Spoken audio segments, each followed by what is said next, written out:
గులాబ్ జామ్ 2 ప్యాకెట్లు, ఒకటి కాదు 2 ప్యాకెట్లు పిల్లల కోసం అని చెప్పి పడుకోనీయకుండా సతాయిస్తున్నారు.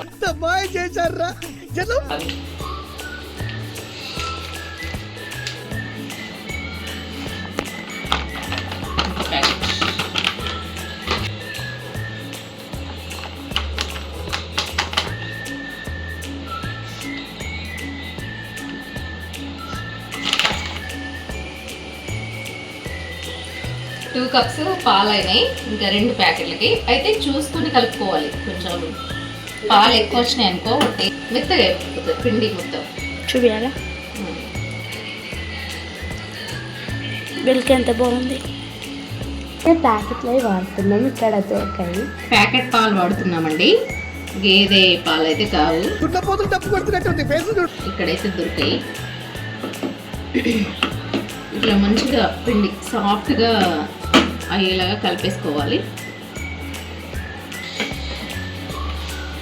ఫస్ట్ టైం గాయస్ చేయడం అయితే ఏమైనా తప్పులుగా అనిపిస్తే క్షమించండి.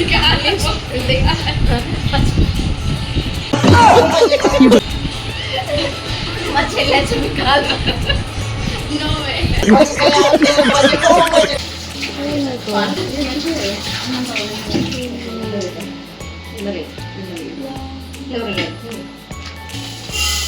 ఏం చెప్తున్నా నీకు.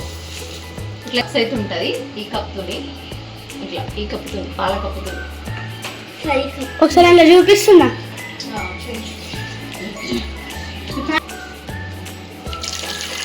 దూరం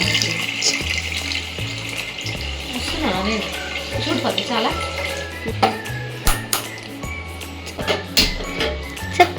మనం ముట్టించుకోవాలి. ఫ్రై చేయడానికి పెడుతున్నాం అనమాట. కావాల్సినంత ఆయిల్ అయితే పోసుకోవాలండి ఫ్రై కోసం. ఆయిల్ హీట్ అవ్వాలి. ఇక్కడ షుగర్ అనేది కరుగుతుంది. కొంచెం దూరం వెళ్ళినా మరి ట్యాటో సూపర్ పడుతుంది పెద్దమ్మ, అలా ట్యాటో సూపర్ పడుతుంది. ఇలా చక్కెర అనేది మంచిగా ఇట్లా కరుగుతుంది అనమాట. ఆనకం, పానకం కాదు కదా ఇది, ఆనకం కదా. ఆనకం అంటారా ఏమంటారు? కర్మరా బాబు కర్మ. ఆనకమా పానకం, ఆనకమో ఆనకమో పానకమో చేస్తున్నాం. ఇక్కడ ఆయిల్ అయితే కొంచెం హీట్ అవ్వాలి. గులాబ్ జాములు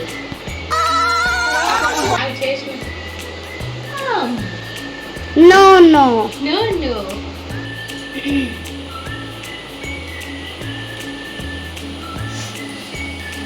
అతుక్కోకుండా ఉండాలి అని అంటే స్లిమ్లో పెట్టకూడదండి, చిన్న మంట మీద అస్సలు పెట్టకూడదు. హైలో పెడితేనే అవి పైకి లేస్తాయి అనమాట. స్లిమ్లో పెట్టినామంటే వాటికి పెంకకి అతుక్కపోతాయి ముకుడికి. సారీ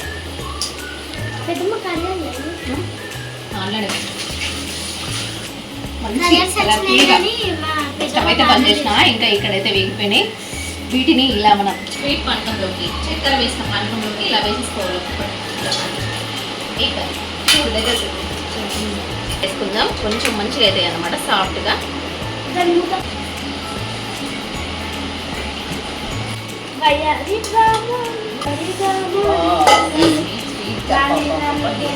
అసలే వదిలిపెట్టే సమస్య లేదు.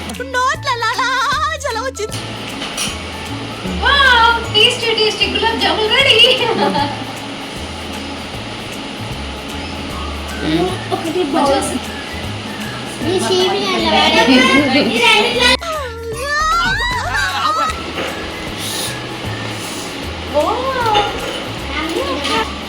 ఎంత మెత్త ఉందో.